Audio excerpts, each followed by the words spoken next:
Hello everyone, this is Bonus and this video is all about the puff pastry and this is a sequence. So if you haven't watched the previous videos, it's there in my link in the description, all the parts, right? And as well as, it's a sequence of a French pastry, classical French pastry. So yep, puff is a little, kind of a broad because it has a lot of things to understand, the topic, the skills, the techniques, every single thing I have shared in it. So if you haven't watched the previous videos, watch the previous one first and then come to this video, right? It's going to help you to understand in a better manner, right? Sequence, that is all about. So here we go and start the session then, right? Now here we're going to check about the temperature and the texture of dough and fat. So in the case 1, the dough is too soft and the butter slab is too cold. In the previous one I have mentioned that the texture, right, the butter and the dough supposed to be similar. So when we're going to spread and when you go for the sheeting or you can say lamination process, so that moment the butter will spread with the dough. When you're gonna press the dough, the butter will come along with it, right? That is what exactly we wanted, because that is all about the lamination, and lamination is all about something, the butter dough, right? The lines, that what we want. For this reason, this all thing what we are reading or what we are I'm teaching you here is all about this, because to understand this, how to get a perfect layer. Let's figure it out. Case 1, dough is too soft and butter slab is too cold. What will be the result? Chance for the dough to tear. Fat might not spread evenly between the layers. This is what exactly I was explaining you, in the previous one, that the dough will tear. If the butter slab is too cold, the dough will tear because the butter will stuck here, and when the dough will go straight to increase the length, the butter will not come along with the dough because this is cold. Because the dough and the butter, if both are the same temperature or same texture, so when we press this towards this, so this butter and this dough will come along together. So in the end, when this increases, so the butter will come like this, both will be together. This is what exactly I'm explaining here, right? Chance of dough to tear because of the hardness of the butter, it will not spread, and this will start tearing because there is something kind of a lump. The dough will feel like a lump and the dough will tear it here because the butter is not coming along with the dough. And fat might not spread evenly because this butter is not coming with the dough, right? Not spreading perfectly, so it will not come. Clear? So no layer formation. Simple as that. There's no butter, then not a proper lamination. Number 2, dough is too cold and butter is too soft. Now the dough is cold and the butter is too soft. What will happen? The butter could ooze out from the layers. The butter will ooze out from between the layers. When the butter is nice, firm, and the dough is cold. So when you press this one, the butter will just like pop, it's going to come out. Simple as that. Or maybe this will tear somewhere because it's cold, so it will get crack. If your dough is very, very hard, it will crack for sure, 100%. Because I have experienced this a lot of time. That's the reason whenever I go, I used to thaw first, right? Thaw the butter and the dough, feel the texture, then only you start.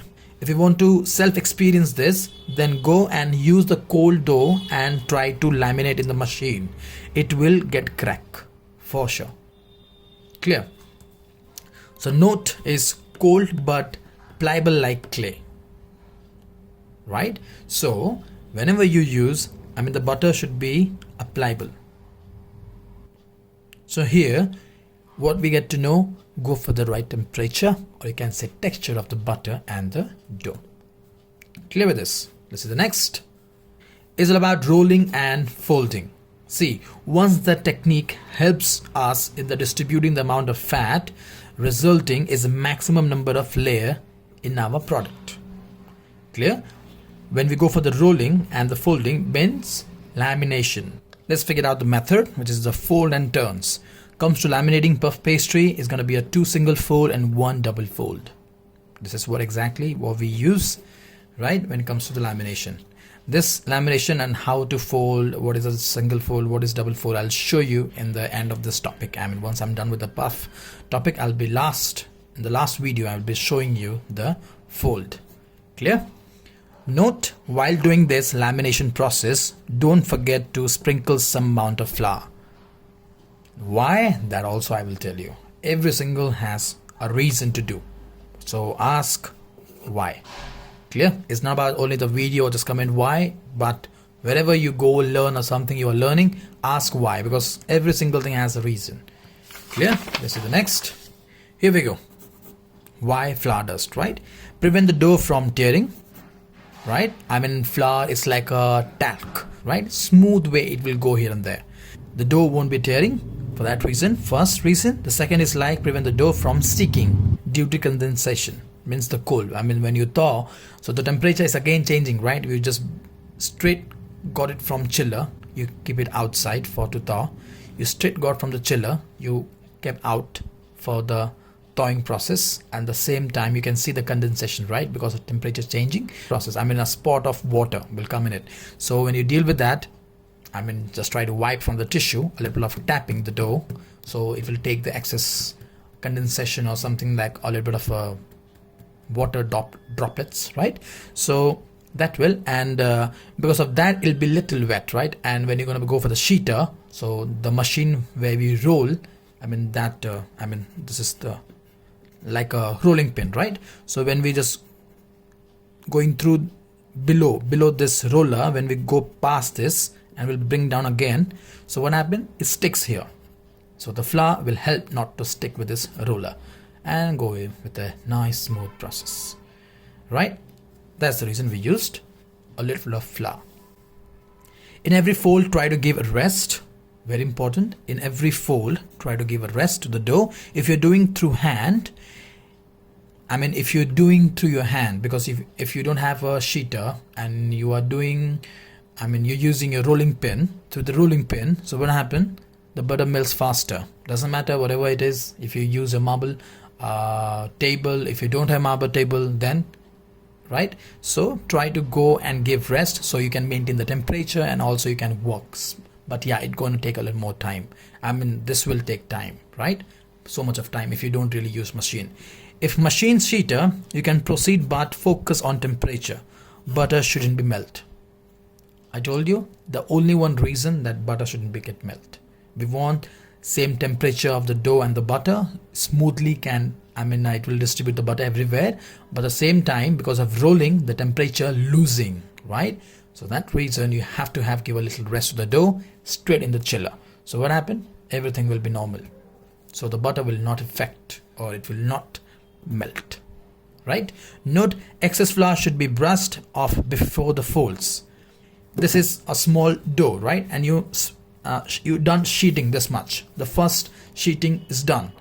So whatever the flour will be there, just try to brush it up, because as much as flour is going to be, it will affect the moisture level, and slowly gradually you start adding a lot of flour in that. Means you are just disturbing the recipe, right? Once you're done with the fold, once you're done with sheeting, just dust all the excess flour and then start folding again. Resting the dough in every fold. Again, why we need give rest to our dough again once you're done with the fold, right? Rest the dough in the chiller in between fold will help relax the gluten and maintain the dough, maintain the dough and the fat to be a separate layer. Yeah, so give a nice rest to the dough for chiller, right? Chiller here, important point here, and relaxing the gluten.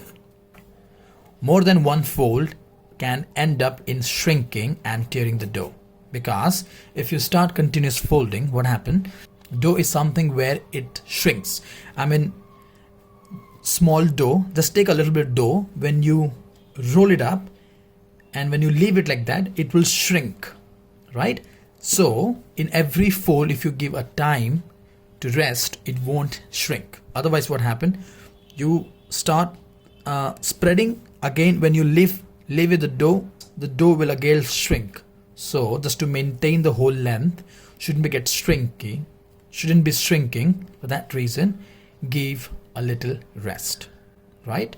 I mean, in every single fold, each fold, end up with shrinking and tearing the dough. So in every single fold, give a little rest. Clear? Note, once done complete fold, wrap it up and chill the dough overnight. I mean, after you're done with these folds, right? Here you can see 2 single fold, 1 double fold. Once you're done with this, will be wrap it and keep it overnight. If you refrigerate, you can go for 3 to 4 days. If you go for frozen, you can keep it for 2 months. Here we go, the last part, shape and straight to bake it, right? Laminate and rested. I mean, after laminated and rested, right? What we'll do after this? Here we go, sheeted and shape.